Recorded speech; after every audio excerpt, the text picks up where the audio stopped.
ISBN-Depth.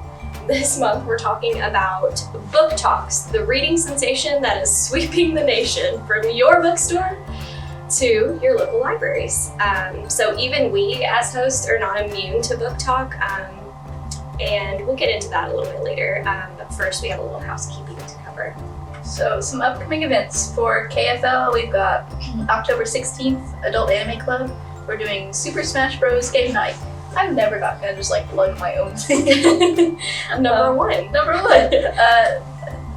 We don't have a whole bunch going on in October, so slipping into November, we've got Sevier County Heritage Days, which is November 2nd. It's going to be celebrating Christmas and holidays in Appalachia. Our second annual. It's going to be a big event. It's pretty sure it's held on a Saturday. Yes. But it was a lot of fun last year, and it's going to be a lot of fun this year. There's going to be trees up all over, all kinds of things. Yes, and much of the tree trimming will be done in October too, so we're going to be celebrating a little bit early. Yeah. But, we love our trees, so. And then November 18th, we have the Small Business Sampler. If you've not listened to it, I think our bonus episode should be out by now.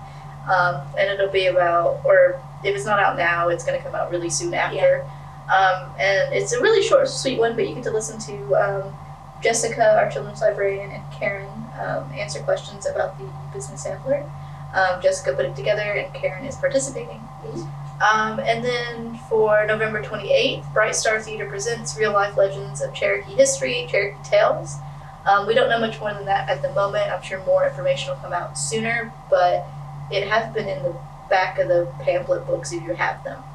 At least in the editions we have. We have to film early, so.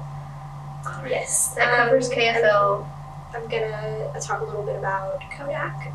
October 11th is the Friends of Kodak Library's Heritage Day, so they do their own version of that.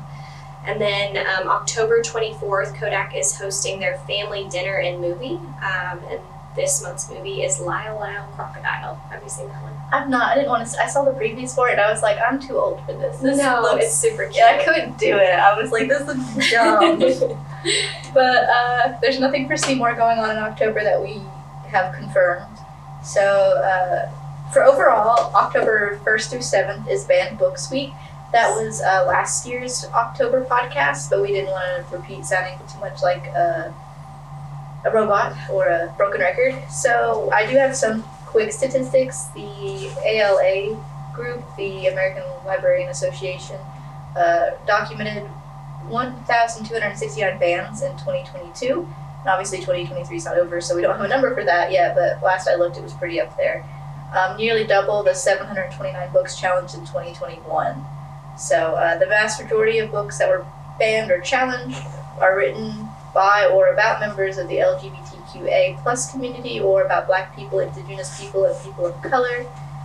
51 of the bans of censored books target book programs, displays, and other material in school libraries and schools, and 48% of book challenges target material in public libraries. So it's definitely pretty neck and neck there. Mm-hmm. And the most challenged book of 2022 was Genderqueer, a memoir by, I'm going to probably butcher her name, Maya Kobe. And it's for LGBTQ material and sexual explicitness. I just want to talk a little bit about, we're going to be doing displays for Banned Books Week. So that will start probably mid-September, so be looking for those. We're going to do one in the reference department. I know in the reading room, Lana is going to be doing a small display.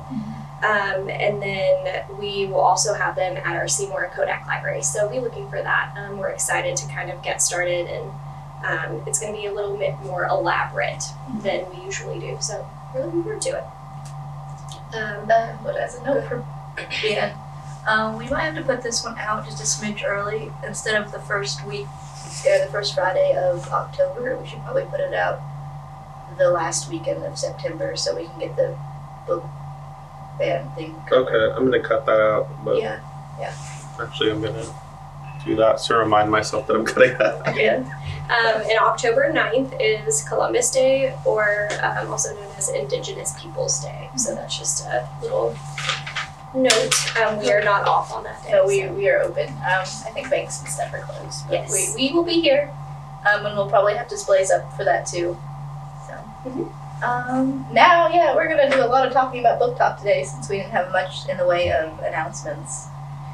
I think, it's like we have big programs coming up, but we don't have that many, like, stuff to talk about. Because, like, the Author Showcase and Heritage Day are super big for KFL, and that's all, like, within a week.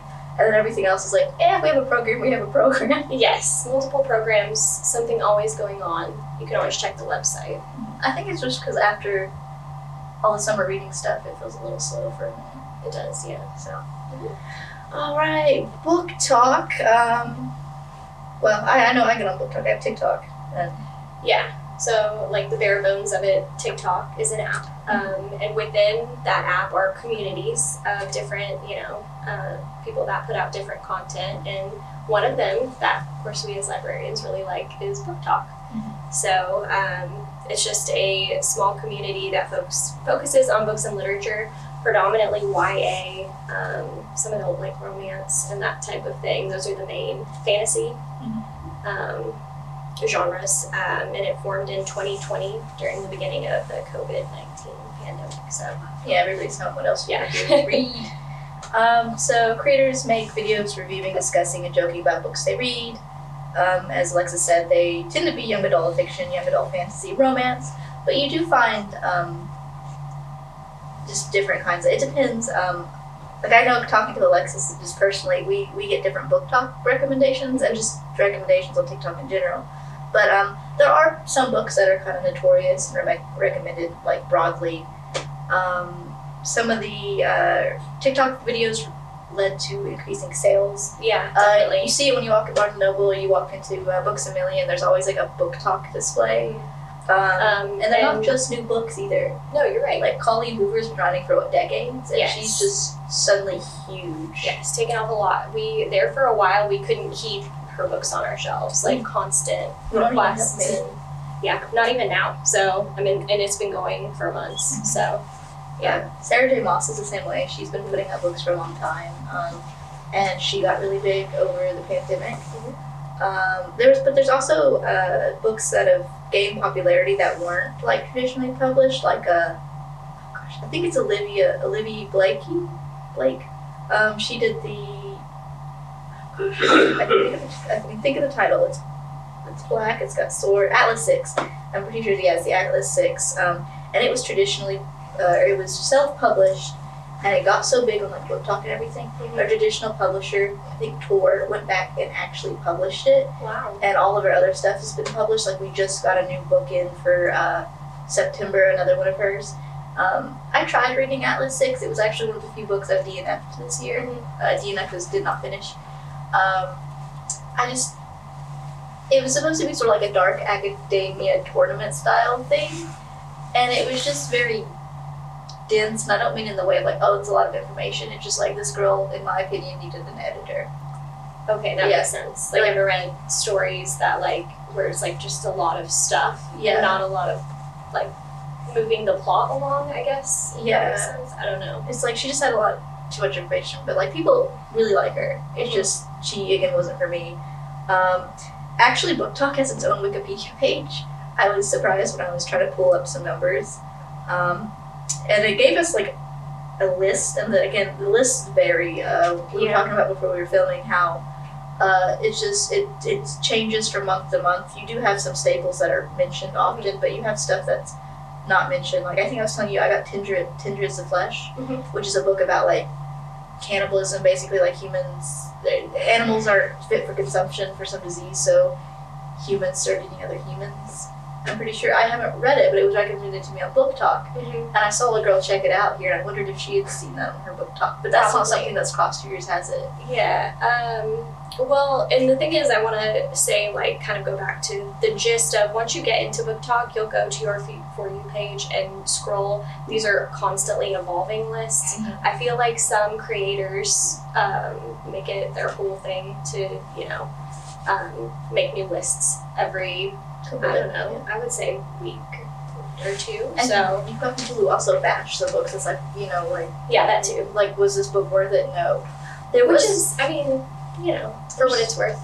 I wish I had names of the creators, but there's just one creator I like that she does yes if but no if, and she'll be like, yes if you like found families, no if you don't like supernatural or something. Nice, Like, yeah. so it's one of those, or it's like, yes if you like this book, no if you didn't like this book. Mhm. So, but they're really ingenious how they do it, and they of course have fun transitions, Yeah, and it's very aesthetically cute. and sometimes they'll focus on one book, and sometimes they'll do a whole list of books. Yeah. And of course, and these are just people's opinions. Like sometimes I'll see some of my favorite books next to my least favorite books.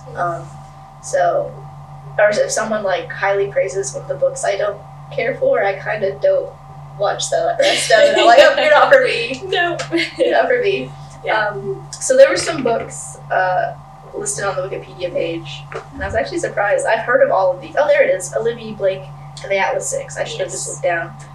It Ends With Us by Colleen Hoover. Have you I read really that? I haven't read it. Any book by her is huge. Yeah, Lana's been reading them. She started with Verity, Mhm. or as Linda calls it, Veridity. Verity. I think she's read It Ends With Us and It Starts With That Us. starts with us, yeah. I think she liked them, but it's maybe not as much as Verity. I know that she really liked Verity, so. We Were Liars by E. Lockhart. That one's a YA, really popular in that, I don't think I picture that one off the top of my head. A Court of Thorns and Roses by Sarah J. Maas, of course, my favorite writer. I've read that one. currently in the process, almost finished. But. Ice Planet Barbarians by Ruby Dixon. So that was one of the so that was one of the joke ones coming up, because some of these are like serious, like people are like, these are really good, and then you also get the ones that are like off the wall. So this was one of those like off the wall. People are like, someone wrote this. Like a lot of I've noticed that my friend reads a lot of Kindle Unlimited smut books, and so I noticed some of the stuff she reads, and there's this there's a bunch of like monster spouse books that are really popular. Really? Yeah. Interesting. Or in this case, it was an Alien or whatever. And I'm assuming they're very well endowed. But yeah, it's a thing. This was actually on TikTok the other day. There was this romance about a girl and a door. I kid you not, about a door. And it was from the point of view of the door, basically. And it was like someone came to, like, she had the stalker across the hall or knew where she lived or something, and it was the door between her and the stalker, and the door has this dream, and it was like, if you could get her to do this and this. Oh, okay, I can see that. But it was very sexual, but that, you're like, if you can get her basically to sleep with you, a door, it'll be fine. And then so that happens, she sleeps with the door, and the door becomes a person, and then she just says, oh, you're such a good door. That is bizarre. Yeah, and that's a whole like sub thing, and that's something also that pops onto, like, people just read off the wall stuff that's sometimes published on Kindle. Obviously, everybody has their interests. What? It's just the frog prince. It's just the frog prince. At least the frog was human, not human. A living object. Well, not a door. I don't know if that makes it better though. I don't know. Anyway, okay, so let's transition now back to our list. The Seven Husbands of Evelyn Hugo by Taylor Jenkins Reid, and really anything by her is super popular. I haven't read her. I haven't read her, but I think this one might be LGBTQ. I want to say that I think she ends up with a woman at the end, from just what I've heard, but I could be mixing it up with a different book, because there was also like the 7.5 Deaths of so and so that came out. That's right, like the same time when I flipped those. Yes, I know what you're talking about. My Year of Rest and Relaxation by Otessa Moshfegh. Mm-hmm. Yeah, I haven't heard of that one at all, actually. I have, only because I like a similar author, Sally Rooney, so it's always, she is like a similar type of author. So, yeah. The Atlas Six by Olivia Blake, which you mentioned. And Love Hypothesis by Ali Hazelwood. She's very popular. She's sort of like romance and academia type thing. Which is, I mean, very cute premises. This one's Reylo. Reylo as in like from the new Star Wars trilogy movies, Rey and Kylo Ren. It's Reylo fanfiction. Interesting. Yeah. So, well, it's not the only thing that sort of gets started out by fanfiction. The rumor that 50 Shades of Grey's Twilight fanfiction. I'm pretty sure, that was confirmed. And then like Marissa Meyer, who I adore, she used to write Sailor Moon fanfiction. I don't think any of her stories are actually. Well, no, you can see the Sailor Moon kind of idea that because in the Lunar Chronicles, there's a princess of the moon, and that's but it's really good. But she also mixes hers in with story tales. So Cinder is Cinderella, Scarlet's Little Red Riding Hood, Cress is actually Rapunzel, and then you've got Winter, which is Snow White, and it's sort of Sarah J. Maas does something similar in the Court of Thorns and Rose series. Right. That the first book for sure is Beauty and the Beast retelling. Yeah, and I'll talk a little bit about that later. But So I've surprisingly read a good number of these. I'm impressed. But they weren't like necessarily book talk. I follow book box subscription services on Facebook, like Owl Crate, which is based in Canada but uses the US as like kind of its shipping area, and then there's Illumicrate and Fairy Loot and stuff like that. And so they're always looking ahead to see what books they publish that month, and people are guessing them. So I can kind of keep a pulse on the trends. Well, that too, and I mean, obviously, we can see what's popular here, and if we see it more often, we're more likely to pick it up. I don't know if that's the case for you, but me being, at the desk often, I see what people are reading, so. I'm very close to reading Christian Hannah's Four Winds, is that what it's called? Because I keep seeing people check it out, and I'm like, I just need to give her a try. Exactly. I think her Nightingale was on one of the book talk lists I looked on. And I flipped through a few. I didn't, because this list could go on for forever. Yeah. And it's changing, like you said. So like Cosmo had one.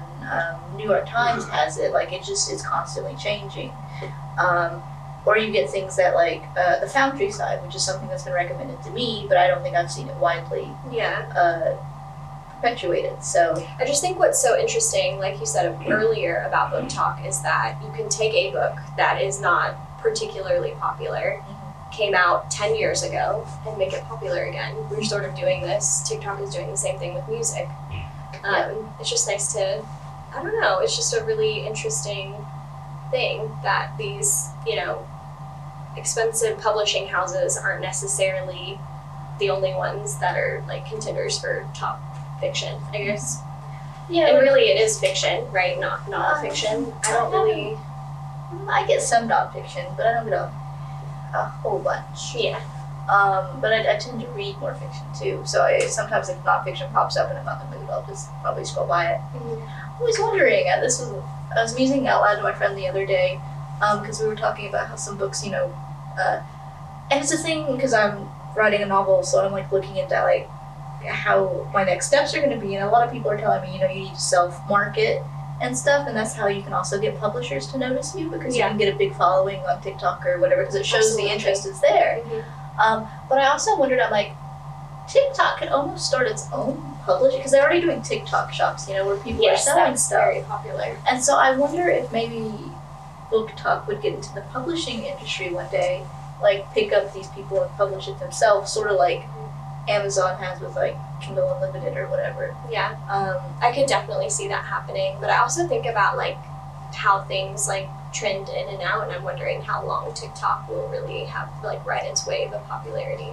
I don't know, because it's definitely like, even before the pandemic it was around. I think more people got onto it because of the pandemic. I think towards the later end of the pandemic I'm like, man, why not? Yeah. And because for a while I was like, I'm not gonna do it, and then I spend at least, I had to put a timer on my TikTok. I try to only spend about 30 minutes on it a day. It depends on what kind of mental day I'm having, if I'm gonna stay on TikTok and scroll. And it's also one of those things, how does that do for your attention span? True. Because I find sometimes I can't sit down to read, like the book I chose, and I'll get into it more in depth in a minute, is Babel by Art Kwong. And it's absolutely devastating. And it's a dense book. Like it's thick, but it is dense also. And I find like I would be reading it and be like, looking on TikTok. Like I didn't have the attention span longer than a few minutes sometimes. I feel like you do that all the time too. Yeah. So it's like a kind of a negative effect, which is funny because like a lot of books can be thicker. And also it's a good thing with the book talk too that it's encouraging people to read, and also like having a lot of these entry, like people who haven't read before or did read for fun are starting to turn to it. And a lot of things like Sarah J. Maas is a good entry level place to read. I think we were talking about, you were saying like you sometimes like pick up YA because it's easier. It's like a yes. Yeah. You want to talk more about that? Yeah, I can. So I sort of come from a place of I was a huge like prolific reader. I have children now, and so it's a little bit harder to like get into a book. I feel like at the end of the day, I'm kind of tired from working and doing all that. So I just feel like book talk in general has brought me more like, oh, maybe that's something that I want to kind of, get more into and, pick up a book again, which is not always the easiest thing. Like I said, I'm not saying that you have a lot of time, but you prioritize it to read and go back to your question because the question was more entry level works. Like they're not as difficult YA. Yes. To like, you don't have to think about like colonialism. I mean, it might touch on it, yes, that's true. And I just feel like sometimes it's nice. I mean, people like cozy mysteries and like romance some romance. Mm-hmm. There's a variety of romance, but like, I just feel like it's just more, I don't know, approachable. The content is easier and it's not as, it doesn't weigh on you as heavily. Mm-hmm. And sometimes like I want to read for fun versus reading for, the tears. I don't know. I don't want to cry all the time. So or feel bad about it. Exactly. Like, so much stuff goes on in just life in general, climate change, politics. No matter where you're on the spectrum, there's just some kind of worry. And people turn to TV or they turn to books, and sometimes you're like, I don't want to read more of this. I want a break. Yeah, and a lot of YA, I think, is that break. Like, they do touch on the subjects. I'm not going to say they don't. Right. They definitely do. Nuances. But it's definitely, like, a lot of times, it's just a fun time. Yeah. When you said romance, it made me think of the spicy meter. That's also becoming, like, a thing. You see people like, oh, this is so spicy. And I'm like, I've read fan fiction that's pretty bad. So it's fun. And it's also funny to see people, and they even discuss about, like, is it actually spicy? Because some people are like, they have different the way we interpret it. Yeah, right. And I totally get that. And I even see that when people come into the library, like, oh, well, I want something like sort of spicy, but like not bad words, or I don't know. So it's just really like a spectrum of what people are into, and you kind of have to gauge. And Book Talk helps me with references too, because it kind of gives me a gist without me having to read the whole book. Yeah. Of what people might like. I did that with a patron or two. Like, I was trying to find things that they wanted to read. Mm-hmm. So we chose Book Talk books. Yes. Which was actually kind of hard. I wanted to read so many of them, and a couple of them we just didn't have. I could get them through ILL, but I was afraid we weren't going to get them in time. Mm-hmm. So I've actually been reading this book.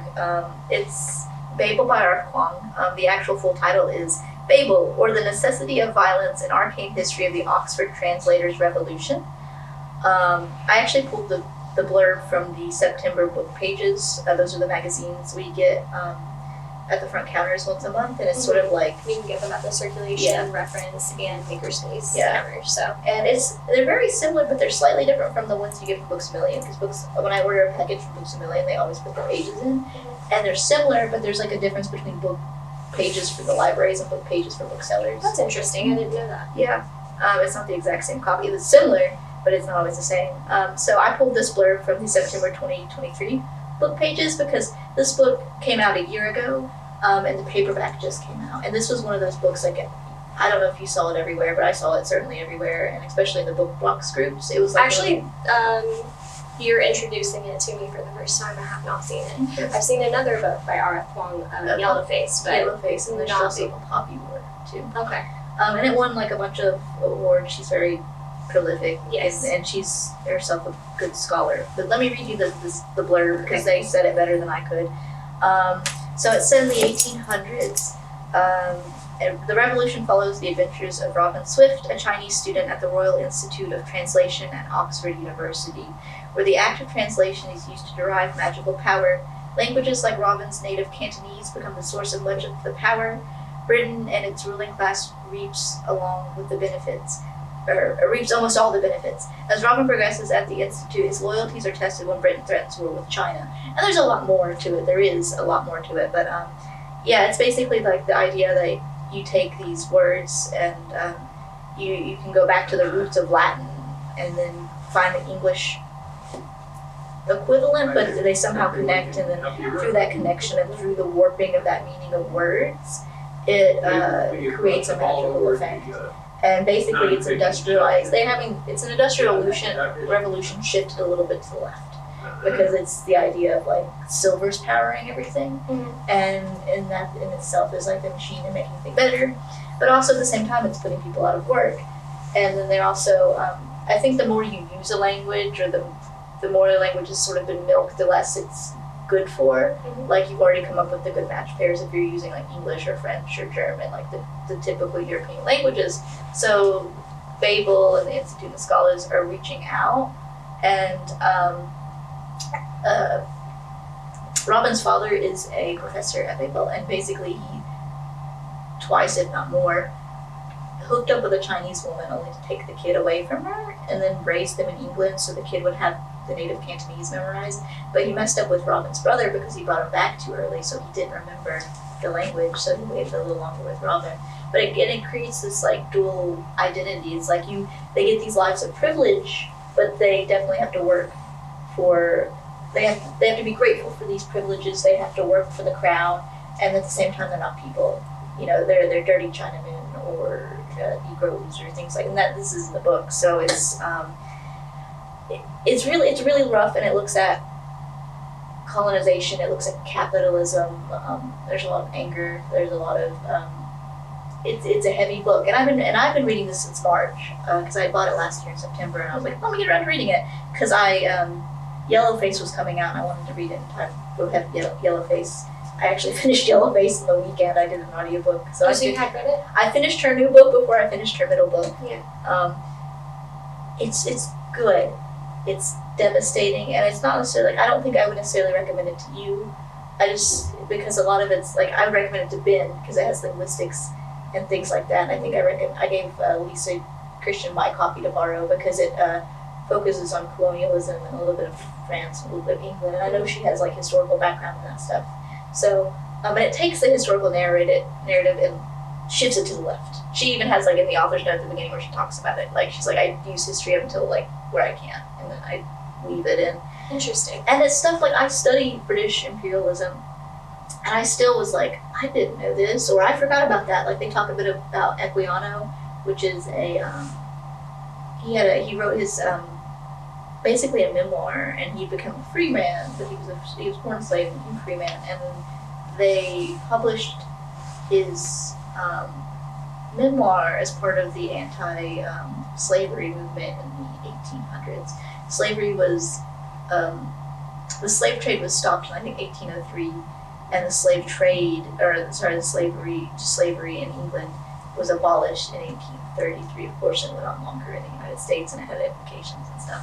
But and it's cool because it makes this argument in the book that it wasn't so much a moral movement or anything like that. It was more of an economic movement because they wanted to, I think, spite the French, so they cut off the slave trade so the French could no longer benefit from it, and then it put England as a superpower. And then of course, she in her books besides Yellowface, which Yellowface sort of covers it in a different way. She looks at like China and Western imperialism and things like that, and that's what Poppy War, her trilogy's about, is the Opium Wars, and China, it's not China, but it's China, is having like a civil war, and then the West comes in and dominates them and subjects them with it, it makes them poor and everything like that, keeps them down through drugs. And then so you've got like infighting between different generations of Chinese, but then you've also got the fighting against the Western Front, or well, it's devastating, and she just raises questions. She can't really answer them. She doesn't have the answers to how to fix colonialism, or it's all after effects. So it's a great book, but I don't know if you necessarily want to sit down and read it. It's not light reading. So I just want to ask where you derive magical power. So is there fantasy a part of it, or is that just the wording of the? No, it's. I will admit it's not my favorite magic system I've ever come across. And part of my issue too was I stopped halfway through before I started picking this back up to read for the podcast, so that my memories of the first half of the book are a little fuzzy. Okay. So she did explain it, but she's very much a linguist, and she has a background in languages and stuff like that, so it shines through a lot. You can follow the book without understanding all of it, but it's certainly, I feel like if you have a background in that, it'll make it that much richer. But yeah, basically, like, the magic somehow comes through with the resonance of the silver, and it wasn't my favorite magic system that's ever been explained. Okay. But it works. Like, you just have to accept that's how it is, and it makes sense. It's like steam power. It's like capturing lightning. It's just in this universe how it works. So, and the fact is, and it can be a metaphor just for generally wealth, because they need the silver to make it, so then they have to get the silver from the other countries, and that's still wealth. So it all goes to, it's just, it's just another way of capitalism in the book. So interesting. Not exactly what I expected it to be. No, but and I wonder too, like, because I haven't seen it too much on Book Talk, so I wonder, like, it's one of those that were like slated to be like, it was one of the biggest books of 2022, and probably it's going to have a good number in 2022 paperback coming out because it's cheaper. Mm-hmm. But I do wonder how many people came in wondering if it's just going to be sort of like a light read, or just, and then just getting smacked in the face. Definitely not a light read. Yeah. So it's good, but I wonder how many. It's not an introductory level thing. Like, yeah, well, that's like what I was going to anybody ask. can jump into Sarah J. Maas. Yes, for sure, and we'll talk about that in a second. Yeah. But I was going to ask, like, do you need background knowledge of this, like, his sort of I loose almost history of? I wanted more. Okay. So like I said, even though I studied some of this stuff, it's been a minute, and I had forgotten about Equiano until I read his name. I was like, oh yeah, I remember that vaguely. Which I do remember that Yeah. from school. So I mean, I'm familiar with the name, but not necessarily this, Yeah, so like I feel like I'm a smart person. I did not feel smart reading this book, but it could have also been just she has a different background than I did, and I didn't study these things specifically. And also, if you don't like brush up every now and then, you're not gonna remember. They make a joke in here, and I laughed because they were saying basically they were worried about this other group getting a whole. There's a schism because there's a revolution, and the translators in Babel had all the resources, and they're like, what if the people we kicked out of Babel try to make another tower? And they're like, yeah, sure, but they're not going to remember all of it. We're scholars. We're not meant to like remember. We just analyze it. So it's kind of, because you could always go back to the book sort of thing. And it was just a funny quote to me because I was like, that's very true, because I studied for 3 to 4 years in history and like really got into it, but I can struggle to tell you most things now. I guess I forgot that you majored in history, so that's interesting. Yeah, which we didn't focus on any specifics, because some colleges and universities make you pick a focus. Maria didn't. It just you had to take certain classes, like a pre-1700s, a medieval, a couple other things. What would you have focused on? Well, see, I unofficially sort of focused because I took a lot of Dr. Bates's classes, and she did a lot of British imperialism. Interesting. Okay. And so I read a lot of that in the broader terms. But I learned something I didn't know about here. Again, like I said, she twists history, but I think it's enough in fact. But so once the slave trade ended in England and they abolished slavery, they turned to India and they were slaves, but they didn't really call them slaves, but they were basically slaves. And I knew like India didn't have it great, but I had never read it put in that term. And I was like, I need to read more about that. So, but it's one of those things that I learned through that. And of course, these are her opinions, and it sort of made me think of a little bit. And again, when we get into school, especially high school, we kind of stop at a certain level, probably about the 60s. We don't really push past that, Mm-hmm. So like I don't know much about the Black Panther movement, but it made me think of what little I know about it. How like you had a group that's for nonviolence and lobbying and doing it that way, but then you have a group of like, no, the only way your oppressor is going to learn is through violence. Mm-hmm. And that's sort of, you've got two different characters through this, especially at the end, where one's sort of arguing we need a little violence, but no, mostly we got to stay moral. And then you got one who's just like, I can't do it, it's got to be violence, it's the only way they understand. And so you get that argument, and she's not answering either of those, which one's right, which one's wrong. But it's a very, very heavy book. I know. And it's going to be a long podcast because I've just talked about. No, I was going to say, at this 20 point, minutes. maybe I should have gone first, because that was quite the heavy load that you just dropped on I us. could probably talk more about it. I can't. If Ben gets around to reading it, he's gonna flatten me with all this stuff I didn't know. Yeah, Ben's good at doing that. So Okay, so on a lighter note, we are going to transition to A Court of Thorns and Roses, which I read for this podcast. Had always wanted to read it, but it's also, well, this is by Sarah J. Maas, but like lovingly known as ACOTAR in the book talk world. Yeah, that series is. Yes. So, like you had mentioned, this is based off of Beauty and the Beast, which I didn't initially pick up until I was texting you, and I was like, that's so funny, like, what is this? And you're like, oh, hey, by the way. So, yeah, I totally see that, because some things happened a little too easily. I'll kind of get into the basic premise of it. So there are like two different worlds, effectively, the mortal realm and then Prithian, I guess is that like the overarching like name of the lands? So, yeah, and they're separated by a wall. Separated just randomly, by a wall.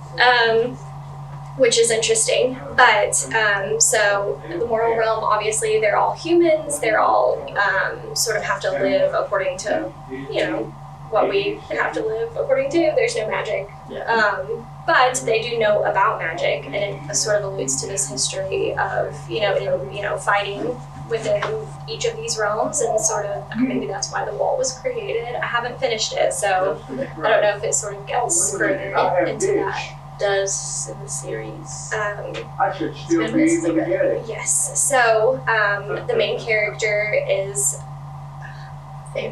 Feyre. It doesn't look like that when you go to read it. So Feyre, I always get her. I want to call her like fairy, but that's okay. It's okay. At least you weren't saying Mateo wrong. Hey, that's okay.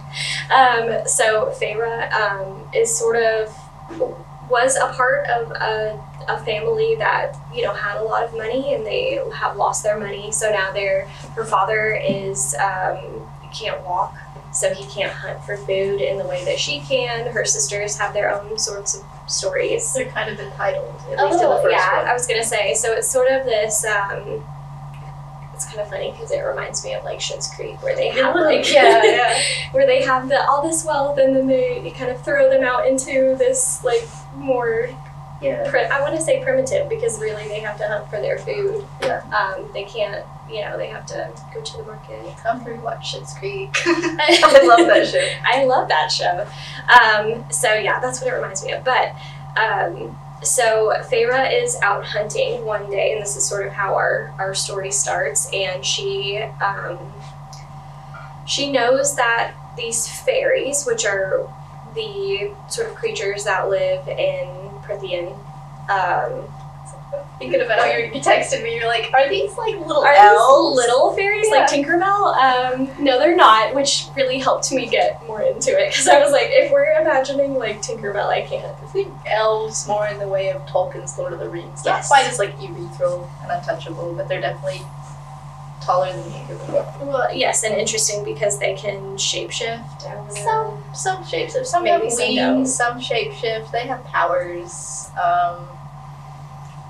Yeah.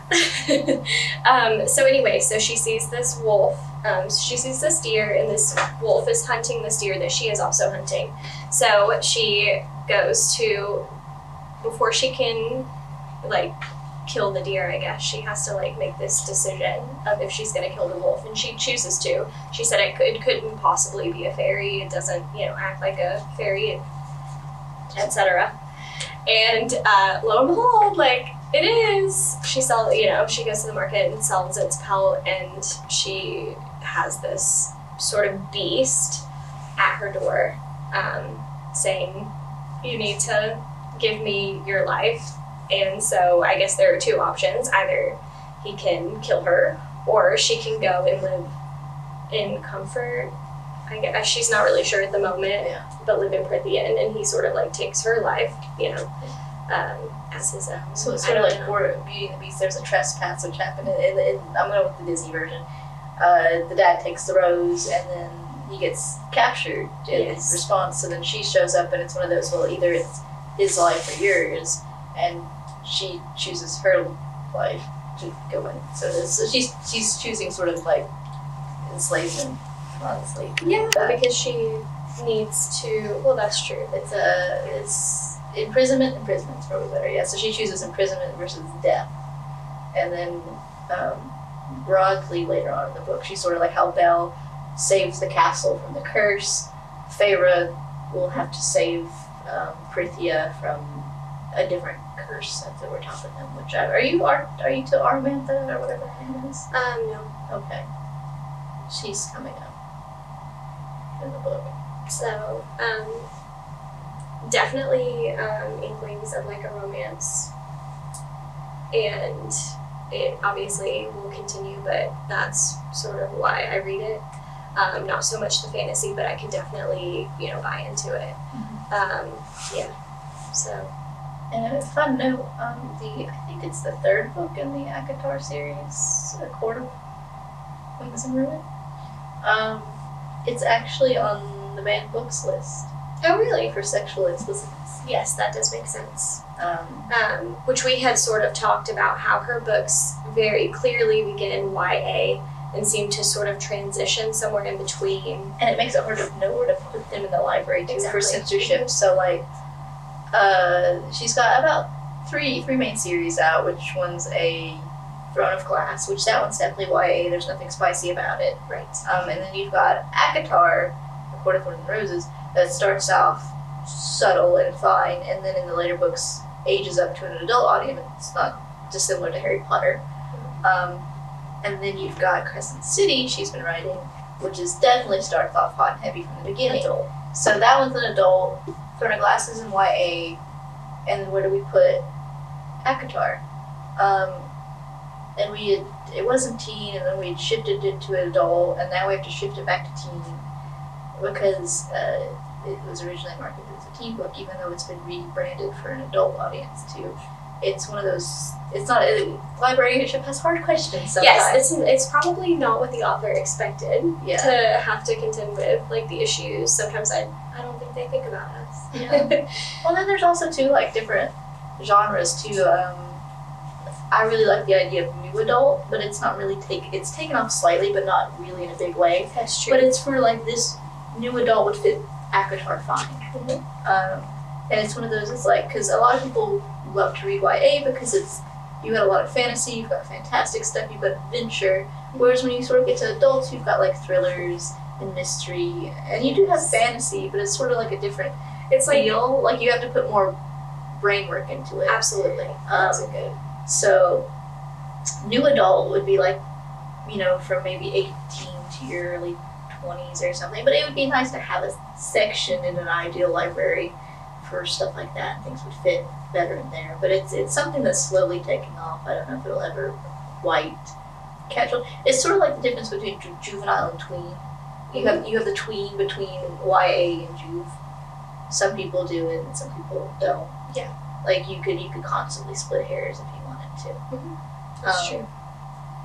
But yeah, the ACOTAR is a pretty good series. I enjoyed it until I read the last book, and then I hated it. So, but yeah, so that's been very popular to go on TikTok. She's definitely made lots of money. Yes, absolutely. Can't hate the player. I admire her for the money she probably makes, and it's just not my personal fault. That's okay. So, but yeah, so that's I guess basically we could go on forever, but we probably need to keep this as short as we can. So next month, which is not our next month, but the next month of the podcast for November, our November episode is going to be focusing on Appalachian books, or books set in Appalachia about Appalachia, in honor of our Heritage Days coming up. That'll be fun. So- I'm looking for. I know you've already found your book. Yeah, I picked out a nonfiction. Though there was when I went to Berea, they focus on Appalachia, and we have a professor there who's also probably kind of a well-known author called Silas House, and we had to read Eli the Good. We didn't have to, but it was an optional thing to do, and I read it, and it was really good. So I don't remember if it's necessarily set in Appalachia, but I guess it's sort of by an Appalachian author. And there, when I was looking on the Goodreads list, he is on there for a different book. Interesting. So, yeah. It'll be interesting to read. I read so much fiction. I was like, let me try some nonfiction. Since growing up in Appalachia, I'm ashamed. I don't know as much about it overall. We had classes on it in college, and I chose not to take those because I'm like, I live there. What do I not know about it? And then I'm like, Yeah. actually, I don't know much. There's so So- much to know. So yeah, that'll be fun. So yeah, that's about it. Thank you, Ben. We haven't thanked him in the past couple episodes. You rock. Lana always was like, thank you, Ben, and I was like, yeah, thank you, Ben, and then she's not good at prompted. I forgot. We appreciate you, and kudos and back order to the past few that I forgot to thank you. You're great, Ben. Wonderful.